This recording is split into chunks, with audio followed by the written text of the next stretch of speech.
तुम्हें लगा कि तुमने पिताजी को जो 10 लाख रुपए भेजे थे वह सिर्फ पुराने कर्ज चुकाने के लिए थे, लेकिन तुम्हें जरा भी अंदाजा नहीं था कि यही पैसे अगले ही पल तुम्हारे ताऊ जी के घर में बड़ी हलचल मचा देंगे। तुम्हारी ताई जी ली होंगिंग पैसों की चिंता में डूबी हुई थी। उनके बेटे की शादी तय हो चुकी थी, लेकिन घर के डाउन पेमेंट के लिए अभी भी लगभग 7 से 8 लाख रुपए कम पड़ रहे थे। ऊपर से दहेज के लिए भी बड़ी रकम का इंतजाम करना था। वह सारा गुस्सा ताऊ जी पर निकाल रही थी, क्योंकि उनके मुताबिक तुम्हारे पिताजी पर अभी भी उनके 5 लाख रुपए उधार थे। लेकिन ताऊ जी बेबस होकर बोले, तुम्हारे पिताजी के पास सच में पैसे नहीं है। दोनों की बहस चल ही रही थी कि तभी तुम्हारे पिताजी दरवाजे पर आ पहुंचे। वह मुस्कुराते हुए अंदर आए, लेकिन माहौल देखकर समझ गए कि कुछ ठीक नहीं है।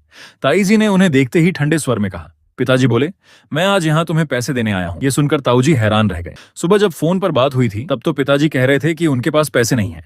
फिर कुछ ही घंटों में वे पैसे लेकर कैसे आ गए? ताई जी की आंखें चमक उठी। उन्होंने अविश्वास से पूछा, क्या तुम सच में पैसे देने आए हो? पिताजी ने सिर हिलाकर कहा, हाँ, पहले मेरे पास पैसे नहीं थे, लेकिन अभी अभी लुओनियन ने मुझे कुछ पैसे भेजे हैं। जैसे ही ताई जी ने सुना कि पैसे आ गए हैं, उनका चेहरा तुरंत खिल उठा। उन्होंने जल्दी से कहा, घर के डाउन पेमेंट के सारे पैसे मेरे पास ही जमा होंगे, पहले मुझे दे दो। पिताजी ने बिना ज्यादा सोचे वहीं 5 लाख रुपए उन्हें ट्रांसफर कर दिए। पैसे मिलते ही उन्होंने पूछा, ये पैसे आए कहां से? पिताजी गर्व से बोले, लुओनियन ने हम दोनों बुजुर्गों को 10-10 लाख रुपए भेजे हैं।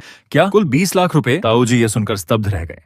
कुछ देर चुपचाप सोचते रहे, फिर गंभीर होकर बोले, छोटे भाई, मुझे तुमसे एक बात करनी है। उन्होंने अपनी परेशानी खुलकर बताई। 5 लाख रुपए मिलने के बाद भी डाउन पेमेंट के लिए अभी कुछ लाख रुपए कम है। सबसे बड़ी मुश्किल तो शादी के बाकी खर्चों का इंतजाम है। पिताजी ने तुरंत कहा, भैया, मैंने लांग को बचपन से बड़ा होते देखा है, उसकी शादी में मैं कैसे हाथ पीछे खींच सकता हूँ? लेकिन फिर उन्होंने कहा, मेरे और चांगरों के पास मिलाकर भी सिर्फ 15 लाख रुपए हैं। ये सुनते ही ताऊ जी की उम्मीद फिर से टूट गई। उन्हें याद आया कि जब तुम्हारे पिताजी घर बना रहे थे तब पत्नी के विरोध के बावजूद उन्होंने ही 5 लाख रुपए उधार दिए थे। क्या अब मुश्किल समय में छोटा भाई भी मदद नहीं करेगा? तभी पिताजी ने फिर कहा, ऐसा करते हैं, मैं लुओनियन को एक बार और फोन करता हूँ। उसके लिए 20 लाख रुपए और निकालना शायद कोई बड़ी बात नहीं होगी। क्या 20 लाख रुपए और? ताऊ जी ने हैरानी से पूछा, क्या तुम सच कह रहे हो? उसी समय ताई जी चाय लेकर आई। ताऊ जी उत्साहित होकर बोले, अब बेटे की शादी के पैसों की चिंता खत्म हो गई। ताई जी ने तुरंत पूछा, पैसे कहाँ से आएंगे? ताऊ जी मुस्कुराकर बोले, छोटे भाई कह रहे हैं कि लुओनियन के लिए 20 लाख रुपए देना कोई मुश्किल बात नहीं है। ताई जी का चेहरा खुशी से खिल उठा। उन्होंने तुरंत कहा, तो अभी फोन लगाओ, मैं भी सुनती हूँ। पिताजी ने बिना देर किए तुम्हें फोन लगाया और स्पीकर ऑन कर दिया। फोन उठाते ही उन्होंने सारी बात बताई और कहा कि क्या तुम अपने बड़े भाई की शादी के लिए 20 लाख रुपए उधार दे सकते हो? तुमने ये सुनते ही हंसते हुए कहा, वाह, आखिरकार बड़े भैया की शादी तय हो ही गई। फिर तुमने ऐसी बात कही कि ताऊ जी और ताई जी दोनों अवाक रह गए। पापा, ताऊ जी और बड़े भैया से कह दीजिए कि बड़े भैया की शादी का पूरा खर्च मैं उठाऊंगा। ताऊ जी संभल कर बोले,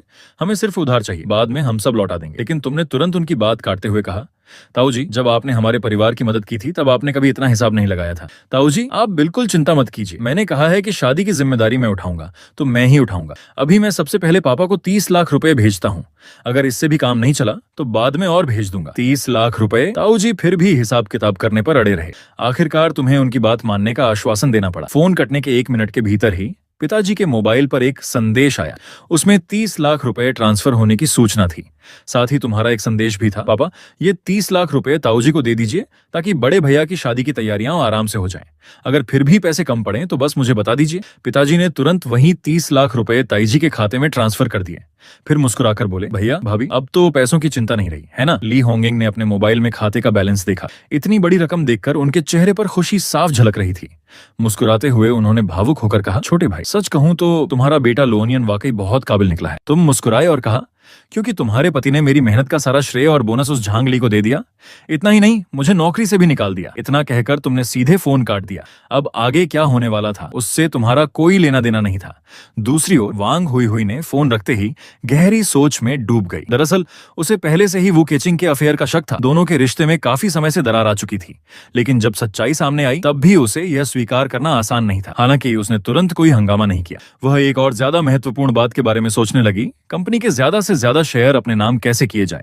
अगर वह सबसे बड़ी शेयरधारक बन गई तो वह केचिंग पूरी तरह उसके नियंत्रण में आ जाएगा। सब कुछ सोचने के बाद उसने वू केचिंग को फोन लगाया। हुई क्या बात है? वू केचिंग की लापरवाह आवाज सुनकर उसका शक और गहरा हो गया। लेकिन वांग हुई ने खुद को शांत रखते हुए कहा, लाओ वू, घर पर बैठे बैठे बहुत बोर हो गई हूँ, सोच रही हूँ कि कंपनी आकर कोई जिम्मेदारी संभाल लूं। क्या? वू केचिंग ने तुरंत विरोध किया, तुम कंपनी आकर क्या करोगी? वहाँ बहुत काम और थकान है। असल में वह अच्छी तरह जानता था कि अगर वांग हुई कंपनी आ गई तो उसका और झांगली का रिश्ता ज्यादा दिन छिप नहीं पाएगा। लेकिन वांग हुई इस बार अपने फैसले पर अड़ी रही। नहीं, घर बैठे बैठे तो मेरे हाथ पैर जाम हो गए हैं। वू केचिंग फिर भी मानने को तैयार नहीं था। कंपनी मैं अच्छी तरह संभाल रहा हूँ, तुम आराम से घर पर रहो। इस बार वांग हुई हुई की आवाज सख्त हो गई। लाओ वू, मैं तुमसे सलाह नहीं मांग रही, सिर्फ बता रही हूँ। मैं भी इस कंपनी की शेयर धारक हूँ। कंपनी में काम करना मेरा अधिकार है और तुम्हें मुझे रोकने का कोई हक नहीं है। इतना कहकर उसने फोन काट दिया। उधर वो केचिंग का चेहरा उतर गया। झांग ली ने घबरा कर पूछा, वो सर क्या हुआ? वो केचिंग गंभीर स्वर में बोला, वांग हुई हुई अब कंपनी में काम करने आ रही है। अब हमें पहले से भी ज्यादा सावधान रहना होगा। झांग ली घबरा गई। क्या उसे हमारे बारे में कुछ पता चल गया है? वो केचिंग ने सिर हिलाया। चाहे उसे पता हो या नहीं, अब हमें बहुत संभल कर रहना पड़ेगा। ये सुनते ही झांग ली का चेहरा उतर गया। तो मेरे प्रमोशन का क्या होगा? वो केचिंग बोला, फिलहाल उसे टाल दो। अभी कोई भी कदम ऐसा नहीं उठाना चाहिए जिससे उसे शक हो जाए। इसी समय चांगाहे गांव में चैन शियाओलांग अपनी मंगेतर शे फेई को लेकर कार से अपने पैतृक घर पहुंचा। जैसे ही वे उतरे, पूरे परिवार ने गर्मजोशी से उनका स्वागत किया। घर के अंदर मेज पर गर्मा गर्म बीफ हॉटपॉट तैयार था और पूरे कमरे में उसकी खुशबू फैली हुई थी। खाना शुरू होते ही चेन शियाओलांग ने उत्सुकता से पूछा, पिताजी मेरे घर के डाउन पेमेंट का इंतजाम हो गया। उसके पिता मुस्कुराकर बोले, इस बार इसका पूरा श्रेय तुम्हारे दूसरे चाचा को जाता है। चेन शियाओलांग हैरान रह गया। क्या दूसरे चाचा ने अपने 5 लाख रुपए मुझे दे दिए? ली होंगिंग मुस्कुराते हुए बोली, सिर्फ वही नहीं, उन्होंने लोनियन को भी फोन किया। फिर उन्होंने गर्व से अंगूठा दिखाते हुए कहा, सच कहूं तो लोनियन बहुत काबिल निकला। जैसे ही उसे पता चला कि तुम्हारी शादी होने वाली है, उसने बिना कुछ पूछे सीधे 30 लाख रुपए भेज दिए। 30 लाख रुपए? ये सुनकर चेन शियाओलांग पूरी तरह स्तब्ध रह गया। बगल में बैठी शे फेई के हाथ भी खाते खाते रुक गए। उसके मन में तुरंत एक ही विचार आया, अगर उनके पास 30 लाख रुपए हैं तो क्या दहेज की रकम 18 लाख से बढ़ाकर 28 लाख नहीं करवाई जा सकती? हालांकि उसने ये बात अपने मन में ही रखी। कुछ देर बाद उसने पूछा, ये लोनियन कौन है? चेन शियाओलांग ने जवाब दिया, वह मेरे चचेरे भाई हैं, दूसरे चाचा के बेटे। शे फेई ने सिर हिलाया, लेकिन मन ही मन इस नाम को अच्छी तरह याद कर लिया। जो इंसान बिना सोचे समझे 30 लाख रुपए भेज सकता है, वह कोई साधारण व्यक्ति नहीं हो सकता। इसी बीच चेन शियाओलांग ने भी उत्सुकता से दूसरे चाचा से पूछा, चाचा जी लोनियन आखिर करते क्या है? उनके पास इतना पैसा कैसे है? चेन चांगजियांग मुस्कुराकर बोले, सच कहूं तो मुझे भी ठीक से नहीं पता। तभी शियाओलांग के पिता ने गंभीर स्वर में कहा, शियाओलांग ये 30 लाख रुपए उधार हैं, आगे चलकर हमें ये पैसे वापस करने होंगे। चेन शियाओलांग ने तुरंत सिर हिलाया, मुझे पता है, बाद में मैं और फेई मिलकर यह रकम लौटा देंगे।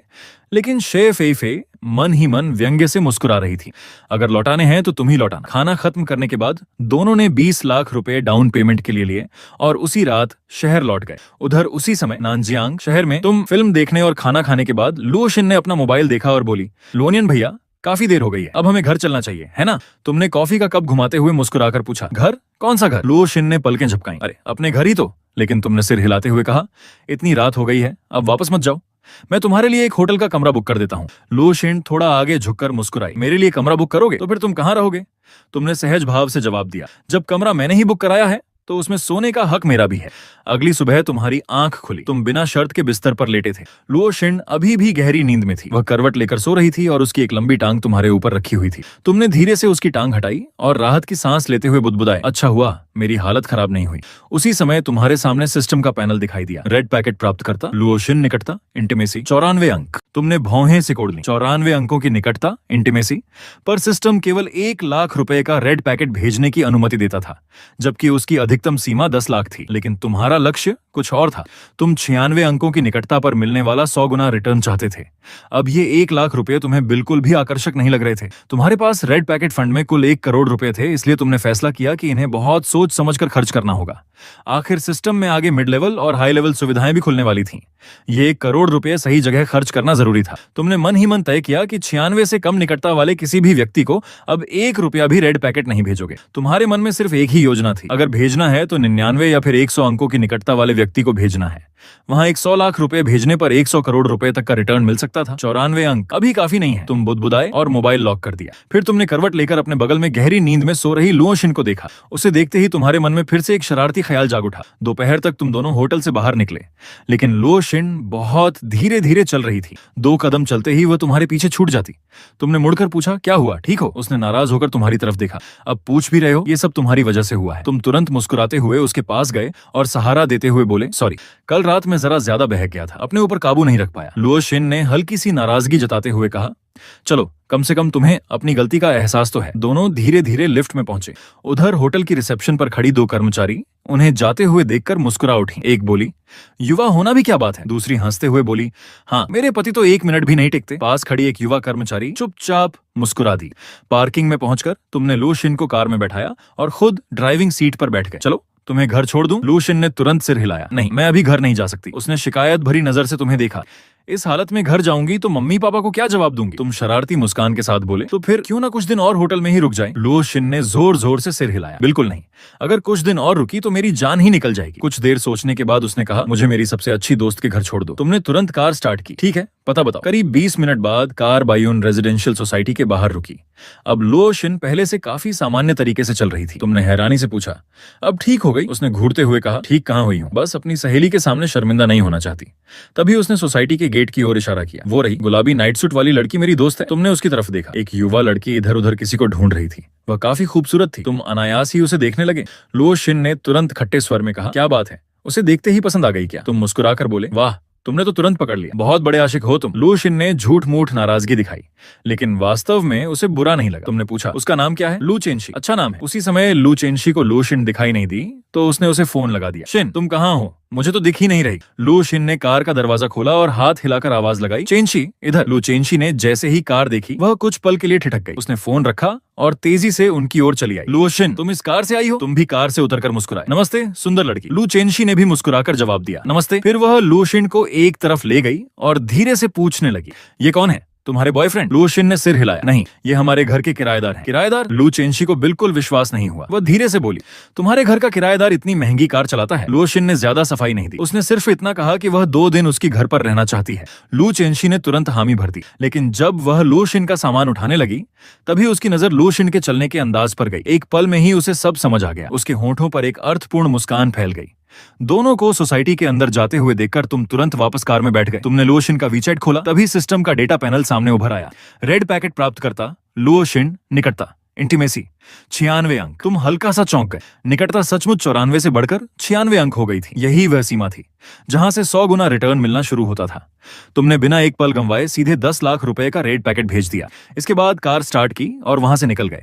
उधर लू शिन अपनी सहेली लू चेनशी के घर पहुंची ही थी कि लू चेनशी उत्सुकता से उसके पास आ गई। सच सच बताओ, कल रात कहाँ थी? लू शिन धीरे धीरे सोफे पर बैठ गई और लंबी सांस लेते हुए बोली, सिर्फ कल रात ही नहीं, आज सुबह भी उसने मुझे बिल्कुल आराम नहीं करने दिया। ये सुनकर लू चेनशी जोर से हंस पड़ी। वाह, उसकी एनर्जी तो सच में काबिले तारीफ है। हंसी शांत होने के बाद उसने फिर उत्सुकता से पूछा, लेकिन एक बात बताओ, क्या तुम दोनों सच में बॉयफ्रेंड गर्लफ्रेंड नहीं हो? लुओ शिन ने उदास होकर सिर हिला दिया। लू चेनशी और भी हैरान हो गई। अगर तुम दोनों रिलेशनशिप में नहीं हो तो फिर ऐसा कैसे हो गया? लू शिन ने कमरे में रखे महंगे ब्रांडेड सामान की ओर इशारा करते हुए कहा, वह इतना हैंडसम है, ऊपर से मेरे लिए इतने महंगे तोहफे भी खरीदता है। बताओ कौन खुद को रोक पाएगा? उसी समय लू शिन ने अपना मोबाइल निकाला, तभी उसकी नजर तुम्हारे भेजे हुए रेड पैकेट पर पड़ी।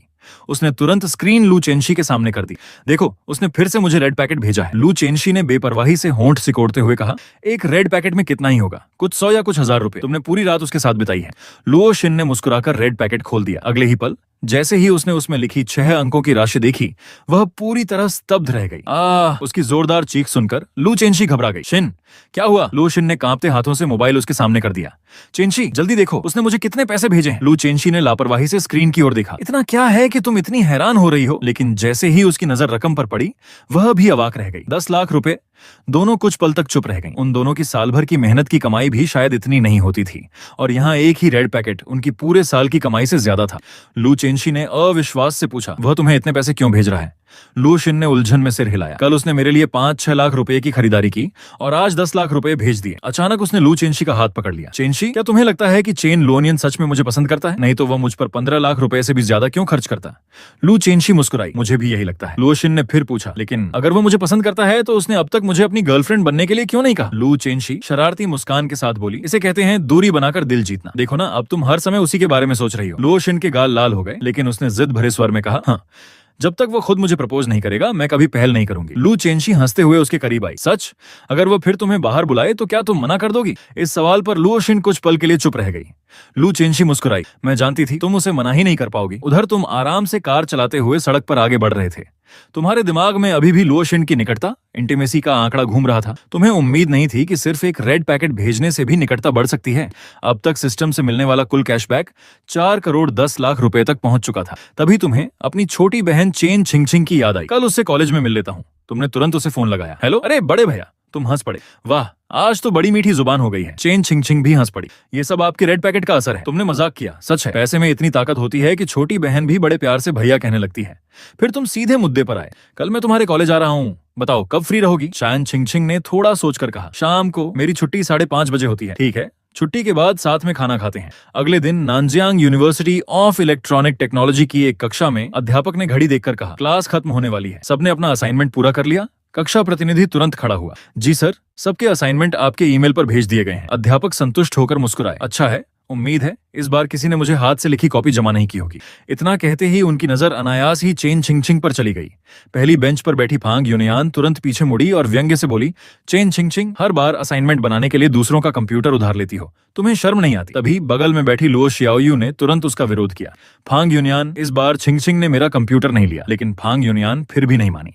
अगर अपना कंप्यूटर नहीं है तो साइबर कैफे चली जाया करो, हर बार दूसरों को परेशान मत किया करो। ये सुनते ही चेन छिंगछिंग अचानक खड़ी हो गई। जिसके मन में गंदगी होती है उसे हर जगह गंदगी ही दिखाई देती है। चेन छिंगछिंग, तुमने क्या कहा? फांग यूनियान गुस्से से अपनी सीट से खड़ी हो गई और उंगली उठाकर बोली, हिम्मत है तो एक बार फिर बोलकर दिखाओ। चेन छिंगछिंग बिना डरे उसकी आंखों में देखते हुए बोली, ठीक है, फिर सुन लो, मैंने कहा तुम्हारा मुंह गंदा है। तुम? फांग यूनियान गुस्से से दांत पीसने लगी। तभी मंच पर खड़े अध्यापक ने सख्त आवाज में कहा, ये क्या हो रहा है? अगर लड़ना है तो क्लास खत्म होने के बाद लड़ लेना। फांग यूनियान ने चेन छिंगछिंग को घूर कर देखा और मन मारकर वापस अपनी सीट पर बैठ गई। चेन छिंगछिंग का चेहरा पूरी तरह शांत था, उसकी आंखों में जरा भी डर नहीं था। तभी टन टन छुट्टी की घंटी बज उठी।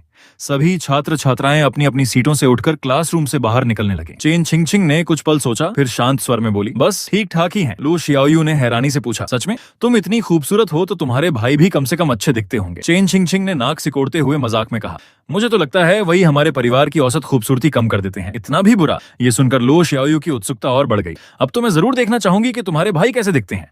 उधर उनसे कुछ दूरी पर खड़ी फांग यूनियान चेन छिंगछिंग को घूर रही थी। उसकी आंखों में बदले की चमक साफ दिखाई दे रही थी।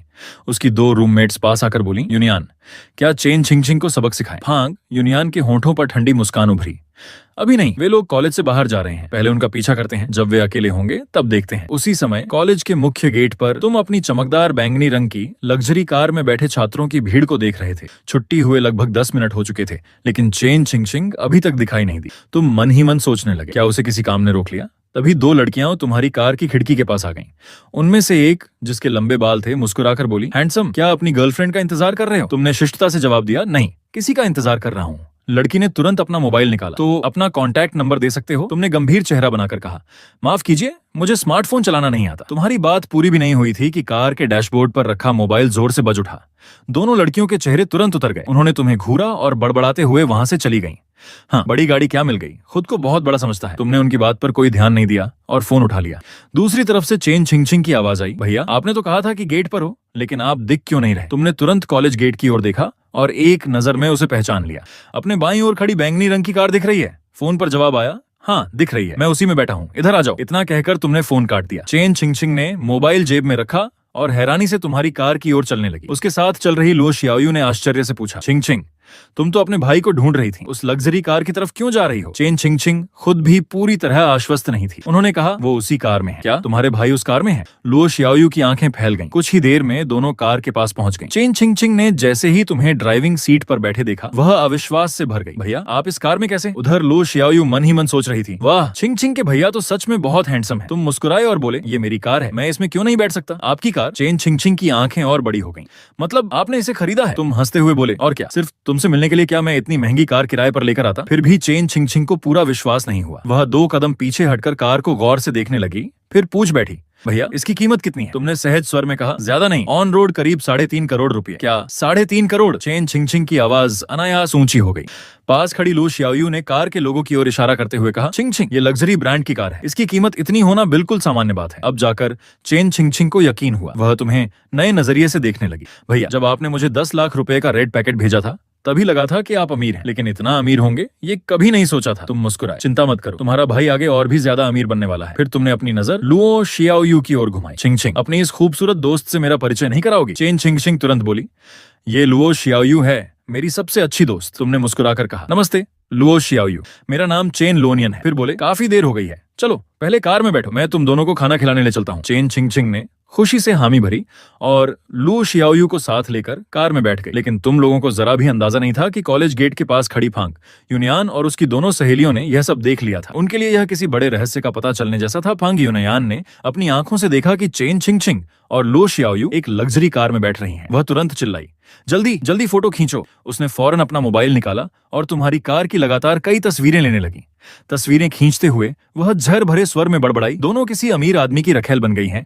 अब मैं इन दोनों की ऐसी बदनामी करूंगी कि पूरे कॉलेज में कहीं मुंह दिखाने लायक नहीं रहेंगी। उसी समय दूसरी ओर खड़ा झो यांग भी ये सब अपनी आंखों से देख रहा था। उसका चेहरा गुस्से से सख्त हो गया। वह मन ही मन बोला, वाह चेन छिंग छिंग, मुझे तो ठुकरा दिया, लेकिन बाहर जाकर किसी अमीर आदमी के साथ घूम रही हो। इधर तुम्हारी चमकदार बैंगनी रंग की लग्जरी कार शहर की सड़कों पर तेजी से आगे बढ़ रही थी। कार के अंदर तुमने एक नजर चेन छिंग छिंग पर डाली, फिर रियर व्यू मिरर में लुओ शियाओयू की तरफ देखते हुए पूछा, तो बताओ क्या खाना पसंद करोगी? चेन छिंग छिंग ने पीछे मुड़कर पूछा, शियाओयू तुम्हारा क्या मन है? लुओ शियाओयू थोड़ी झिझकते हुए बोली, मुझे कुछ भी चल जाएगा। लेकिन चेन छिंग छिंग हमेशा की तरह बेफिक्र अंदाज में हंसकर बोली, शियाओयू मेरे भैया के सामने इतनी शर्माने की जरूरत नहीं है। फिर उसने मजाक करते हुए तुम्हारी ओर देखा और बोली, इनके बारे में बस एक ही बात अजीब है, इनका दिमाग थोड़ा अलग चलता है, बाकी सब कुछ तो बिल्कुल बढ़िया है। तुमने तुरंत विरोध करते हुए कहा, अरे अरे चेन छिंग छिंग, जरा सोच समझ कर बोलो, आगे भी मुझसे पैसे ट्रांसफर करवाने हैं या नहीं? ये सुनते ही चेन छिंग छिंग ने हल्की सी खांसी की और तुरंत अपना अंदाज बदल लिया। वह मुस्कुराकर लुओ शियाओयू से बोली, शियाओयू देखो ना मेरे भैया कितने हैंडसम और कितने अच्छे स्वभाव के हैं, इनके सामने शर्माने की बिल्कुल जरूरत नहीं है। लुओ शियाओयू मन ही मन सोचने लगी, अभी कॉलेज में तो तुम अपने भाई के बारे में बिल्कुल उल्टा बोल रही थी, लेकिन उसने मुस्कुराकर कहा, छिंग छिंग सच में मुझे कुछ भी खिला दो, मैं बिल्कुल भी नकचड़ी नहीं हूँ। चेन छिंग छिंग ने उत्साह से कहा, ठीक है तय रहा, आज हम क्रेफिश खाने चलेंगे। तुमने तुरंत सिर हिलाया, ठीक है फैसला हो गया, हम बारबेक्यू खाने चलेंगे। चेन लुओनियन, चेन छिंग छिंग जोर से चिल्लाई, क्या तुम सच में मुझे खाना खिलाने ले जा रहे हो? तुम हंसते हुए बोले, चेन छिंग छिंग अपना रवैया थोड़ा ठीक रखो, पहले ये समझ लो कि इस समय फैसले कौन ले रहा है। ये सुनते ही उसने तुरंत पलटवार किया, ठीक है सारी गलती मेरी है, जब तुम्हारे पास पैसे नहीं थे तब मैंने अपनी थोड़ी सी जेब खर्च से तुम्हें खाना खिलाया था। जब तुम 3 महीने तक बेरोजगार थे तब भी मैंने मम्मी पापा से ये बात छिपा कर रखी थी। उसकी बातें सुनते ही तुमने तुरंत हार मान ली। अच्छा ठीक है चलो क्रेफिश ही खाने चलते हैं। चेन छिंग छिंग का चेहरा तुरंत खिल उठा, बस अब बात बनी। तुमने बेबसी से सिर हिलाया, लेकिन चेहरे पर बहन के लिए वही पुराना स्नेह साफ झलक रहा था। उधर दूसरी तरफ फांग यूनयान ने तुम्हारी कार की तस्वीरें क्लास के ग्रुप में भेज दी। साथ में उसने एक लंबा संदेश भी लिखा, सब लोग देखो चेन छिंग छिंग किसी अमीर आदमी की रखेल बन गई है। आज कॉलेज गेट पर वह एक लग्जरी कार में बैठी, तस्वीरें सबूत हैं, ऐसे लोगों के साथ पढ़ना भी शर्म की बात है। संदेश भेजते ही पूरा ग्रुप हंगामे से भर गया। एक छात्र ने लिखा, मैंने भी देखा था, लो शियाओयू भी उसी कार में बैठी थी, लगता है दोनों किसी अमीर आदमी के साथ हैं। दूसरे ने लिखा, कल ही तो उसने नया लैपटॉप खरीदा था, अब समझ आया कि पैसे कहां से आए। तीसरे ने कहा, ऐसे लोग कॉलेज का माहौल खराब करते हैं, इन्हें कॉलेज से निकाल देना चाहिए। ग्रुप के संदेश पढ़कर फांग यूनयान के चेहरे पर संतोष भरी मुस्कान आ गई। चेन छिंग छिंग, अब देखती हूँ कॉलेज में तुम्हारी इज्जत कैसे बचती है। उसी समय उसके सामने एक लड़का आकर खड़ा हो गया। ध्यान से देखा तो वह झो यांग था। उसका दिल तेजी से धड़कने लगा। झो यांग तुम यहाँ? झो यांग ने शांत स्वर में पूछा, तुम हमेशा चेन छिंग छिंग को ही क्यों निशाना बनाती रहती हो? फांग यूनयान घबरा गई और जल्दी से बोली, नहीं ऐसी कोई बात नहीं है, बस मुझे अच्छा नहीं लगता कि वह तुम्हें बिल्कुल भाव नहीं देती और खुद को बहुत महान समझती है। इतना कहकर उसने अपना मोबाइल उसकी ओर बढ़ाया। देखो वह किसी अमीर आदमी की रखेल बन चुकी है। लेकिन झो यांग ने मोबाइल की तरफ देखा तक नहीं। वह सीधे उसकी आंखों में देखते हुए बोला, तो मतलब तुम्हें इसलिए बुरा लगता है क्योंकि वह मुझे नजरअंदाज करती है? क्या इसका मतलब है कि तुम मुझे पसंद करती हो? फांग यूनयान कुछ पल चुप रही, फिर गहरी सांस लेकर बोली, हाँ मैं तुम्हें पसंद करती हूँ। झो यांग मुस्कुराया, तो क्या तुम मेरे लिए एक काम करोगी? अगर तुमने मेरी मदद की तो मैं तुम्हें अपनी गर्लफ्रेंड बना लूंगा। ये सुनते ही फांग यूनयान खुशी से भर गई। सच बताओ मुझे क्या करना होगा? झो यांग के चेहरे पर एक चालाक मुस्कान उभरी। मैं चेन छिंग छिंग के साथ सोना चाहता हूँ, क्या तुम इसमें मेरी मदद करोगी? ये सुनते ही फांग यूनयान के चेहरे का रंग बदल गया। उसे लगा जैसे वह खुद अपने ही रिश्ते को बर्बाद करने जा रही हो। झो यांग ने उसकी झिझक देखकर पूछा, क्या हुआ, नहीं करना चाहती? फांग यूनयान के मन में जबरदस्त उथल पुथल मच गई। उसने तुरंत कोई जवाब नहीं दिया। झो यांग ने कंधे उचकाए, अगर नहीं करना चाहती तो रहने दो, लेकिन आज की बात किसी से मत कहना। इतना कहकर वह मुड़कर जाने लगा। तभी फांग यूनयान ने उसका हाथ पकड़ लिया।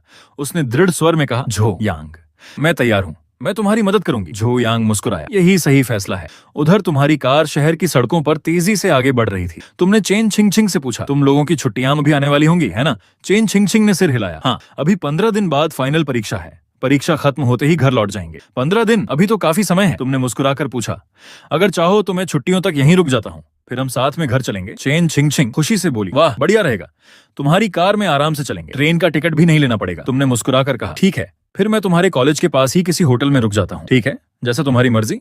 चेन चिंगचिंग ने बेफिक्री से हामी भर दी। उसी समय पीछे की सीट पर बैठी लुओ शियाओयू की नजर अचानक मोबाइल पर पड़ी। उसका चेहरा एकदम बदल गया। वह घबरा कर बोली, चिंगचिंग, कुछ गड़बड़ हो गई है, जल्दी क्लास ग्रुप देखो। Class group? चेन चिंगचिंग ने हैरानी से पूछा, क्या हुआ वहां? हालांकि वह समझ नहीं पा रही थी, फिर भी उसने तुरंत अपना मोबाइल निकाला और क्लास के ग्रुप चैट को खोल लिया।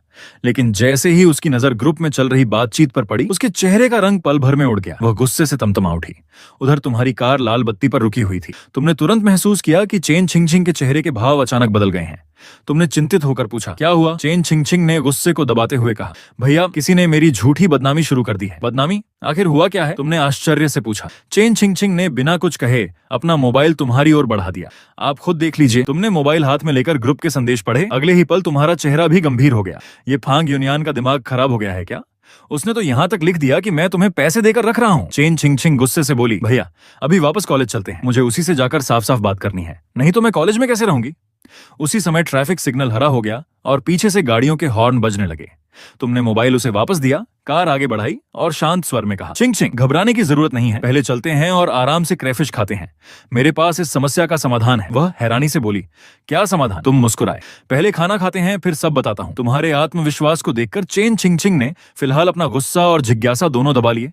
पीछे बैठी लुओ शियाओयू भी चिंतित थी, क्योंकि ग्रुप में डाली गई तस्वीरों में वह भी दिखाई दे रही थी।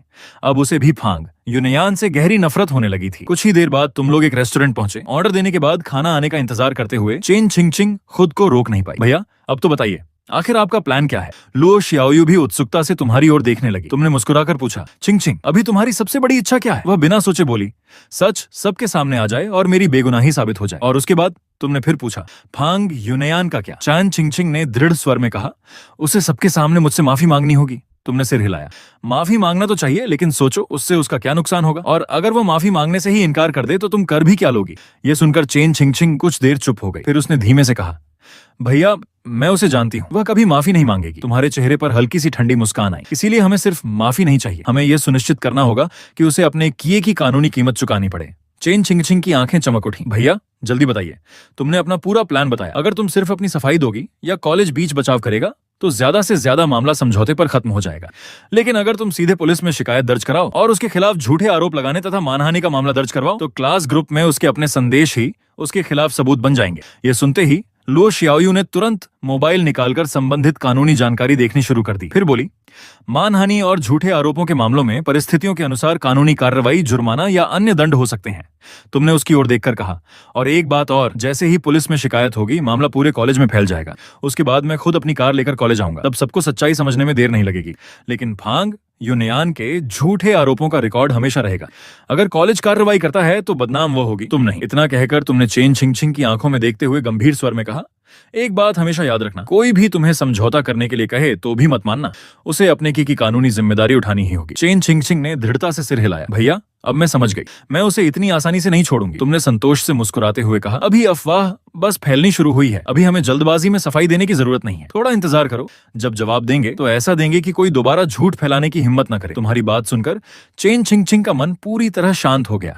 उसी समय गर्मा गर्म क्रेफिश की बड़ी प्लेट मेज पर आ गई। उसके चेहरे पर फिर मुस्कान लौट आई। भैया, आप सही कह रहे हैं, पहले खाना खाते हैं। इतना स्वादिष्ट खाना सामने हो तो उसे ठंडा होने देना भी ठीक नहीं। लेकिन तुम्हें बिल्कुल अंदाजा नहीं था कि यह गोली तुम्हारी उम्मीद से कहीं ज्यादा तेज और जोरदार साबित होगी। सिर्फ एक ही रात में चेन चिंगचिंग के बारे में फैलाई गई अफवाह पूरे कॉलेज में आग की तरह फैल गई। कॉलेज के फोरम, सोशल मीडिया और तरह तरह के ग्रुप चैट, हर जगह बस इसी विषय पर चर्चा हो रही थी। सबसे बड़ा सवाल था, झक उस बैंगनी लग्जरी कार का मालिक आखिर है कौन? कोई कह रहा था कि वो 50-60 साल का कोई अमीर बुजुर्ग होगा, तो कोई दावा कर रहा था कि वह किसी बड़े घर का बिगड़ैल अमीर बेटा है जो लड़कियों पर पैसा उड़ाता फिरता है। हालांकि 2 छात्राओं ने यह भी कहा कि उन्होंने कार के मालिक को देखा था और वह 20-22 साल का एक युवा लड़का था। लेकिन उनकी बात अफवाहों के शोर में दबकर रह गई। लोग कितने भी अंदाजे लगाते रहे, लेकिन उस लग्जरी कार के मालिक की असली पहचान किसी को पता नहीं चल सकी। दूसरा बड़ा मुद्दा यह बन गया कि आखिर वह अमीर आदमी कितनी लड़कियों को पैसे देकर रख रहा है, 1 या 2? ज्यादातर लोगों का मानना था कि 2 लड़कियां हैं। आखिर इससे अफवाह और भी सनसनीखेज बन जाती थी। लेकिन तभी किसी ने इससे भी ज्यादा विस्फोटक चाल चल दी। फांग यूनियान को अचानक एक अनजान नंबर से एक तस्वीर मिली। उस तस्वीर में साफ दिखाई दे रहा था कि चेन चिंगचिंग एक युवक के साथ होटल के कमरे में प्रवेश कर रही है। ये तस्वीर देखते ही फांग यूनियान खुशी से झूम उठी। उसे इस बात से कोई मतलब नहीं था कि तस्वीर किसने भेजी थी। उसके लिए इतना ही काफी था कि अब उसके हाथ एक ऐसा सबूत आ गया था जिससे वह चेन छिंगछिंग के खिलाफ फैलाए गए आरोपों को सच साबित कर सके। अगले ही पल उसने बिना देर किए वह तस्वीर क्लास ग्रुप में भेज दी। तस्वीर देखते ही पूरा ग्रुप फिर से हंगामे में बदल गया। वाह फांग यूनियान, क्या तुम जासूस हो? ऐसी तस्वीर भी कैसे मिल गई? फांग यूनियान ने गर्व से जवाब दिया, मैंने इन्हें संयोग से देखा था, इसलिए पीछे पीछे चली गई। मुझे क्या पता था कि ये दोनों सचमुच होटल जा रहे हैं। अब तो सबको समझ आ गया होगा कि चेन छिंगछिंग कैसी लड़की है। ये तस्वीर मानो पहले से फैली अफवाहों पर आखिरी मुहर बन गई। मामला तेजी से फैलता गया और आखिरकार कॉलेज प्रशासन तक पहुंच गया। उधर इलेक्ट्रॉनिक्स एंड टेक्नोलॉजी यूनिवर्सिटी के अर्थशास्त्र एवं प्रबंधन संकाय में डीन झाओ मेलिंग अपने कार्यालय में बैठी इंटरनेट पर चल रही खबरें देख रही थीं। उनका चेहरा गुस्से से तना हुआ था। वह बेहद परंपरावादी स्वभाव की महिला थीं और इस तरह की घटनाओं से उन्हें गहरी घृणा थी। उनके लिए यह सिर्फ एक छात्रा की निजी बात नहीं थी, बल्कि पूरे संकाय की प्रतिष्ठा का प्रश्न था। उन्होंने नाराज होकर कहा, मुझे सबसे ज्यादा नफरत उन छात्रों से है जो पैसे के बदले ऐसे रिश्ते रखते हैं। ऐसे छात्रों का विश्वविद्यालय में कोई स्थान नहीं होना चाहिए। उन्होंने तुरंत संबंधित शिक्षकों को फोन किया। चेन छिंगछिंग वाले मामले की जानकारी आप दोनों को है? उनकी आवाज बेहद कठोर थी। बताइए, अब तक क्या पता चला है? क्लास टीचर पान हुआयोंग ने गहरी सांस लेकर कहा, मैडम तस्वीरें भी हैं और कुछ प्रत्यक्षदर्शियों के बयान भी। मुझे लगता है कि मामला लगभग स्पष्ट हो चुका है। काउंसलर ली चुनशियांग ने भी कहा। और अब तक चेन छिंगछिंग ने अपनी तरफ से कोई सफाई भी नहीं दी है। ऐसा लगता है जैसे उसने सब मान लिया हो। मान लिया? झाओ मेलिंग ने ठंडी हंसी हंसते हुए कहा, जब कोई ऐसा काम करता है जिससे कॉलेज की बदनामी हो तो उसके पास सफाई देने के लिए बचता ही क्या है? उन्होंने गहरी सांस ली और पूछा, अब बताइए इस मामले में क्या कार्रवाई की जानी चाहिए? पान हुआयोंग ने कुछ देर सोचकर कहा, पूरे कॉलेज के सामने उसकी निंदा की जाए, उसे अनुशासनात्मक दंड दिया जाए और चेतावनी दी जाए कि वह ऐसे संबंध तुरंत समाप्त करे। झाओ मेलिंग ने कोई प्रतिक्रिया नहीं दी। उन्होंने ली चुनशियांग की ओर देखा। उन्होंने भी कहा, मैं पान सर की राय से सहमत हूँ। लेकिन झाओ मेलिंग धीरे धीरे मेज पर उंगली थपथपाती रही। फिर गंभीर स्वर में बोली, ग्रुप में कुछ छात्रों ने तो उसे कॉलेज से निकालने की भी बात कही है। आप दोनों का इस बारे में क्या विचार है? पान हुआयोंग घबरा गए। मैडम सीधे निष्कासन की सजा शायद बहुत कठोर होगी। चेन छिंगछिंग का परिवार आर्थिक रूप से बहुत कमजोर है। वह हमारी कक्षा की उन 2 छात्राओं में से एक है जिनके पास अपना कंप्यूटर तक नहीं है। हो सकता है वह मजबूरी में गलत रास्ते पर चली गई हो। ली चुनशियांग ने भी तुरंत समर्थन किया, जी मैडम, पढ़ाई में वह हमेशा मेहनती रही है। मेरा मानना है कि उसे अपनी गलती सुधारने का एक मौका मिलना चाहिए। दोनों की बातें सुनने के बाद झाओ मेलिंग ने धीरे से सिर हिलाया। उनका चेहरा पहले से भी अधिक कठोर हो गया। मेरी राय आप दोनों से बिल्कुल अलग है। कुछ क्षण रुककर उन्होंने कहा, आप दोनों ने अभी कहा कि उसका परिवार गरीब है, लेकिन ठीक इसी वजह से उसे अपनी गरिमा और आत्मसम्मान की और भी अधिक रक्षा करनी चाहिए थी। उनकी आवाज अब बेहद सख्त हो चुकी थी। उसे ऐसा कोई काम नहीं करना चाहिए था जिससे पूरे संकाय का सिर शर्म से झुक जाए। उन्होंने एक एक शब्द पर जोर देते हुए कहा, इस मामले को आने वाले सभी छात्रों के लिए एक चेतावनी बनाया जाएगा। जो भी गलत रास्ता चुनेगा उसे इस विश्वविद्यालय में पढ़ने का अधिकार नहीं होगा। झाओ मेलिंग का फैसला अटल था। पान हुआयोंग और ली चुनशियांग अब और कुछ कहने की हिम्मत नहीं जुटा सके। उन्होंने चुपचाप सिर झुका दिया। झाओ मेलिंग ने अंत में कहा, इस मामले को सार्वजनिक रूप से निपटाया जाएगा।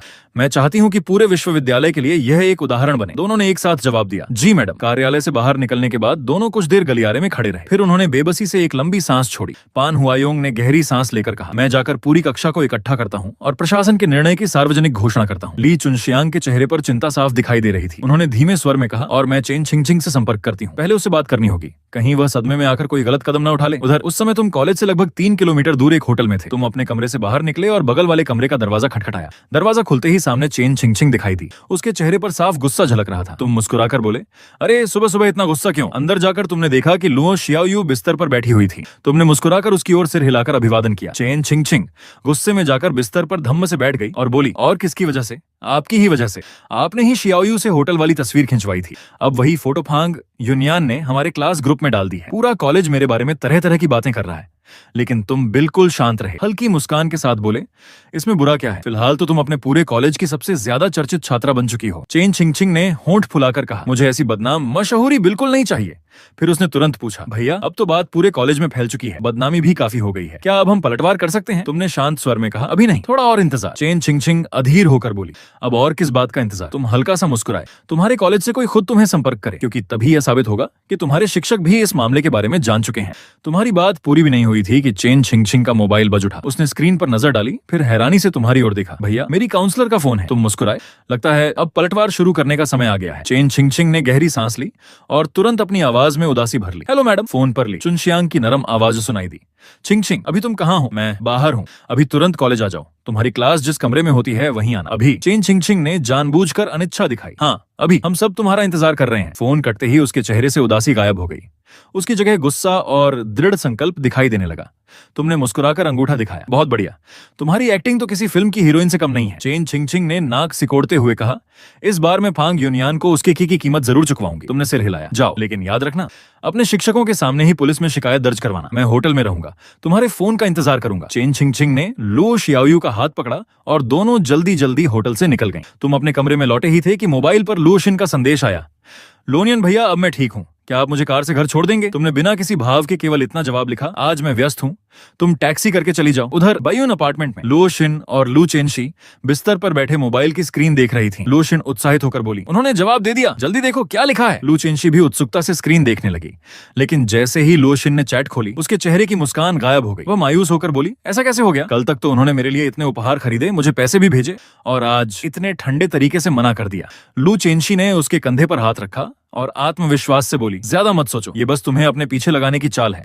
वो चाहते हैं कि तुम उनके बारे में सोचो, उनके लिए परेशान हो जाओ। देखो, अभी तुम ठीक वही कर रही हो जो वह चाहते हैं। लू शिन उलझन में बोली, तो अब मुझे क्या करना चाहिए? लू चेनशी मुस्कुराई, बहुत आसान, तुम भी वही तरीका अपना। 3-4 दिन तक उन्हें कोई संदेश मत भेजना, तब बेचैन वही होंगे और खुद तुमसे संपर्क करेंगे। ऐसे ही रिश्ते की बागडोर तुम्हारे हाथ में रहेगी। ये सुनकर लो शिन फिर से खुश हो गई। उसने लू चेनशी को गले लगा लिया। ठीक है, मैं यही करूंगी। चलो बताओ, आज क्या खाना है? आज मेरी तरफ से। लू चेनशी हंसते हुए बोली, अरे कल ही तो तुम्हें 1 लाख युआन का रेड पैकेट मिला है, आज तो तुम्हें अच्छी खासी दावत देनी पड़ेगी। उधर इलेक्ट्रॉनिक्स एंड टेक्नोलॉजी यूनिवर्सिटी के एक क्लासरूम में माहौल असामान्य रूप से गंभीर था। चेन छिंग छिंग के सहपाठी धीरे धीरे अंदर आकर अपनी सीटों पर बैठ रहे थे। क्लास टीचर पान हुआयोंग मंच पर खड़े थे। उनके चेहरे पर चिंता साफ दिखाई दे रही थी। तभी फांग यूनियान अपनी 2 सहेलियों के साथ मुस्कुराती हुई अंदर आई। वह सीधे पान हुआयोंग के पास पहुंची और आत्मविश्वास से बोली, सर, आज की यह मीटिंग क्या चेन छिंग छिंग के मामले के लिए है? पान हुआयोंग ने भौहें सिकोड़ते हुए कहा, पहले जाकर अपनी सीट पर बैठो, सबके आने के बाद बात करेंगे। फांग यूनियान के चेहरे पर विजयी मुस्कान फैल गई। वह मन ही मन बोली, लगता है मेरा अंदाजा बिल्कुल सही निकला। करीब 15 मिनट बाद कुछ ही देर में पूरी कक्षा के छात्र छात्राएं आ चुके थे। काउंसलर ली चुनशियांग भी मंच पर आ गई और धीमे स्वर में पान हुआयोंग से पूछा, क्या चेन छिंग छिंग आ गई? पान हुआयोंग ने सिर हिलाया, मैंने उससे बात की थी, वह रास्ते में है। ठीक है। उन्होंने गहरी सांस ली, तो पहले मीटिंग शुरू करते हैं, उसके आने के बाद उसके खिलाफ लिया गया फैसला सुनाया जाएगा। इसके बाद वह पूरी कक्षा की ओर मुड़े और ऊंची आवाज में बोले, सभी छात्र छात्राएं कृपया शांत हो जाएं। आज यह विशेष क्लास मीटिंग अचानक इसलिए बुलाई गई है क्योंकि हमें चेन छिंग छिंग से जुड़े मामले पर चर्चा करनी है। कक्षा के बीच में बैठी फांग यूनियान के होठों पर व्यंग्य भरी मुस्कान उभर आई। वह मन ही मन बोली, देखते हैं इतना बड़ा मामला होने के बाद कॉलेज उसके साथ क्या करता है। मंच पर पान हुआयों की आवाज अब किसी फैसले की घोषणा जैसी लग रही थी। उन्होंने गंभीर स्वर में कहा, अभी कुछ समय पहले मैं, काउंसलर ली और डीन झाओ मेलिंग ने इस मामले पर विस्तार से चर्चा की है। चेन छिंग छिंग से जुड़ी इस घटना ने विश्वविद्यालय और हमारे संकाय दोनों की प्रतिष्ठा पर अत्यंत नकारात्मक प्रभाव डाला है। कुछ क्षण रुककर उन्होंने पूरी कक्षा पर नजर डाली, फिर स्पष्ट और दृढ़ स्वर में घोषणा की, इसलिए प्रशासन ने निर्णय लिया है कि चेन छिंग छिंग को विश्वविद्यालय से निष्कासित किया जाता है।